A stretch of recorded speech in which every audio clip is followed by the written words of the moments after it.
Les amis, je couvre pour la toute première fois le salon CES de Las Vegas. J'ai des paillettes plein les yeux. C'est un vrai bonheur d'être ici. Alors on se demande toujours qu'est-ce qu'ils vont bien pouvoir nous inventer de nouveau. Eh bien, je suis allé voir Samsung, j'ai halluciné. Bonjour à tous, c'est Benji, bienvenue sur la Cobra TV. Je suis envoyé en mission par les magasins Cobra pour voir un petit peu toutes les grosses folies qu'on va bientôt retrouver dans leur rayon. Et waouh, ma première vidéo est consacrée à Samsung qui m'a invité au Caesars Palace, en dehors en fait du Convention Center, le salon du CES. C'est là-bas qu'ils ont concentré en fait toute leur nouvelle gamme de téléviseurs, de projecteurs et de barres de son. Je vais commencer en fait par le feu d'artifice, le micro LED. Ici, il nous présente la deuxième génération de micro LED. Personnellement, j'en avais pas vu depuis un moment. Et c'est vrai que la première chose que je suis allé vérifier, c'est l'interstice qu'il y a entre les petits panels de micro LED. En fait, ce qu'il faut savoir, c'est que le micro LED, c'est une technologie auto-émissive. Il n'y a pas de rétroéclairage. Chaque pixel est reproduit par l'alignement de 3 micro LED, une rouge, une verte, une bleue. Elles sont ensuite assemblées sur des blocs et ces blocs sont ensuite collés les uns aux autres comme un puzzle.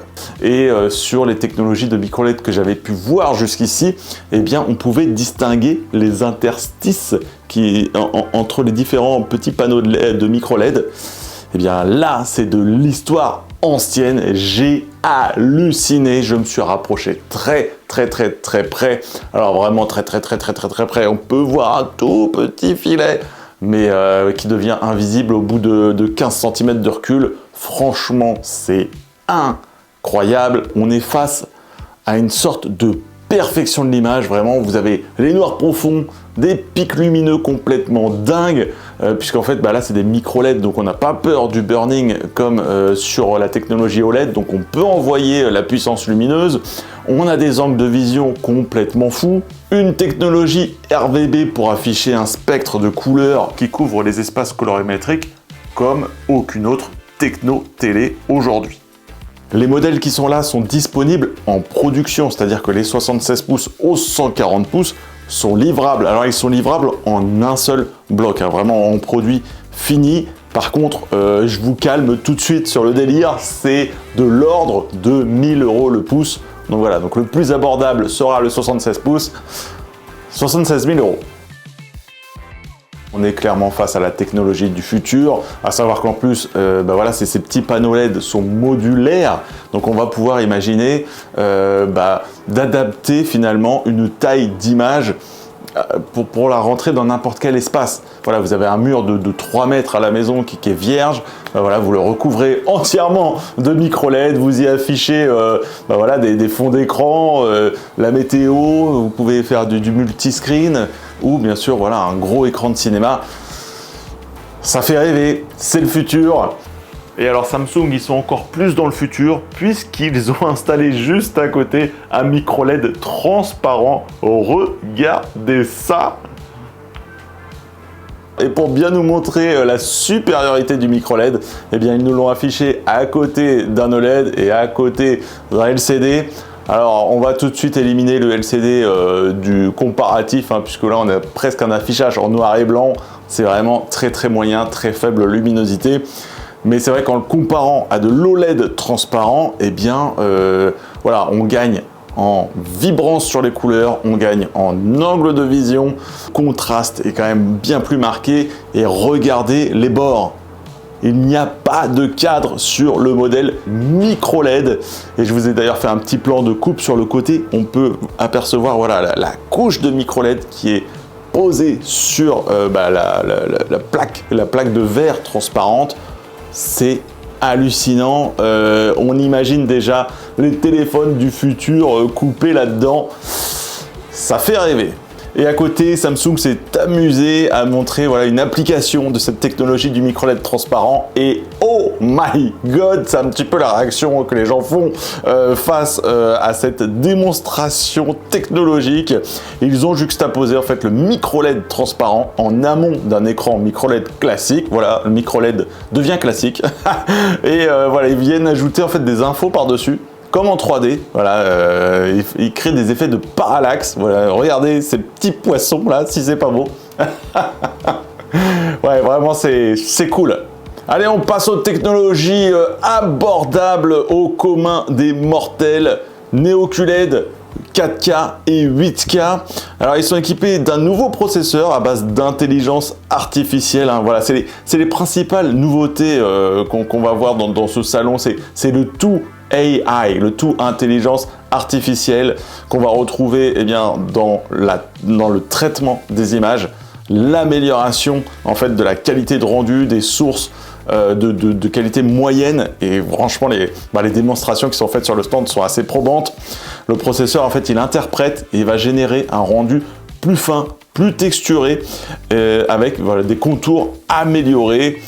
Bon après c'est des démos qui sont faites sur des salons, donc évidemment elles sont impressionnantes, mais franchement ça a l'air solide comme truc, et j'ai hâte de le voir sur des véritables contenus, passer voilà, des vieilles séries comme Friends dessus pour voir un petit peu comment ça va traiter voilà, un signal aussi détérioré. À savoir que l'intelligence artificielle va également améliorer et optimiser la dépense énergétique de votre téléviseur. Donc ça va être vraiment sur toutes les gammes de cette année.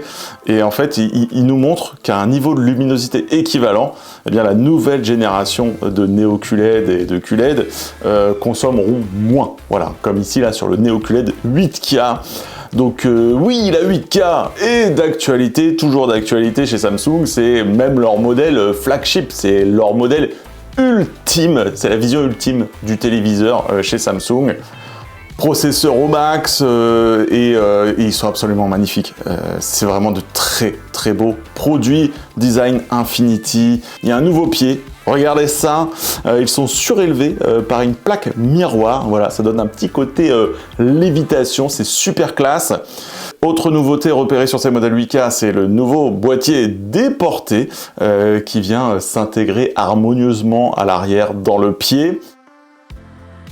Sur le modèle mini LED 4K QN95D, alors on conserve exactement le même châssis que l'année dernière, donc pas non plus de boîtier déporté sur ce modèle cette année. Et comme je le disais, en fait, la principale nouvelle technologie, c'est le processeur avec l'intégration de l'intelligence artificielle pour voilà, améliorer le rendu et l'interprétation des images. Allez, je termine mon tour avec la nouvelle gamme OLED de Samsung qui comptera dorénavant 3 références en 2024 et 6 tailles disponibles au catalogue. Vous avez du 55 pouces, du 65, du 77, du 83 pouces, ainsi que 2 nouvelles tailles, 42 et 48 pouces. Vous aurez donc le choix avec un nouveau modèle entrée de gamme, le S85D, qui repose sur 2 pieds et qui est équipé d'une dalle White OLED. Alors Samsung n'aime pas trop qu'on différencie le White OLED du QD OLED, tout est OLED, Benji, ok. Mais bon, hein, je suis allé quand même vérifier l'affichage des pixels avec le macro zoom de mon iPhone. Et ici sur le 65 pouces, on est bien sur du White OLED. Ensuite, le S90D va être décliné en 42, 48, 55, 65, 77 et 89 pouces. Et je réponds tout de suite à la question, les dalles QD OLED ne sont produites qu'en 55, 65 et 77 pouces. Voilà. Et enfin, la pièce maîtresse, le S95D qui introduit un tout nouveau traitement de dalle anti-reflet encore jamais vu sur de l'OLED. Beaucoup l'avaient demandé en commentaire, mais pourquoi ils font pas des dalles un peu plus mates sur l'OLED et en fait, on pensait que c'était même pas possible. Eh bien, voilà, Samsung a relevé le défi et c'est super efficace. La mise en scène aussi est vraiment très bien jouée de la part de Samsung, avec des simulations de sources lumineuses extérieures projetées sur les 2 dalles. Et la différence est saisissante. Moi qui trouvais en plus le traitement déjà du S95C vraiment bon, là je peux vous dire qu'on a franchi un vrai Gap pour un vrai confort de visionnage avec des baies vitrées.